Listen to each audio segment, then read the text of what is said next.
పవన్ కళ్యాణ్ గోదావరి జిల్లాలో పర్యటిస్తున్నారు. ఏలూరు జిల్లాలో అంతకుముందు పర్యటించారు. తర్వాత ఈరోజు కేసనపల్లి అనే దగ్గర కొబ్బరి రైతులు వాళ్ళ సమస్యలు కోనసీమలో వాటిని తెలుసుకుంటానని వెళ్ళారు. అక్కడ మాట్లాడుతూ రైతులను నేను కొబ్బరి రైతులకు గలం అవుతాను, గొంతు అవుతాను అన్నారు. సరే, అలాంటివన్నీ ఓకే, కానీ కొబ్బరి రైతులు చాలా తీవ్రమైన సమస్యలు ఎదుర్కొంటున్నారు. ఇంట్రెస్టింగ్గా అక్కడ జగన్మోహన్ రెడ్డి అరటి రైతుల సమస్యల గురించి ఆయన పర్యటిస్తూ ఉన్నాడు ఇక్కడ పులివెందుల దగ్గర. అది అలా ఉంచుదాం, దాని తర్వాత మాట్లాడదాం. పవన్ కళ్యాణ్ ఇక్కడ వాళ్ళ సమస్యలు విన్నట్టే వాళ్ళు అనేకం చెప్పారు. ఇవన్నీ నేను మాట్లాడతాను, చర్చిస్తానని. వాళ్ళు గట్టిగా కొన్ని కోరికలు అవి అడిగారు. అడిగితే వరాలు ఇవ్వడానికి నేను ముఖ్యమంత్రిని కాదు, నేను సీఎంను కాదు అని ఒక మాట.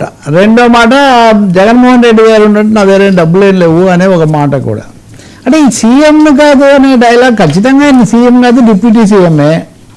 వరాలు ఇవ్వడానికి అంటే ముఖ్యమంత్రి లేకపోతే ఇతర వరాలు ఇస్తున్నారా అనే ఒక ప్రశ్న కూడా వస్తుంది. సీఎం అని మామూలుగా అభిమానులు అరవడం, ఈయన కాదని ఆపడం, ఇట్లాంటివి చెప్పడం ఎప్పుడు జరుగుతూ వచ్చింది.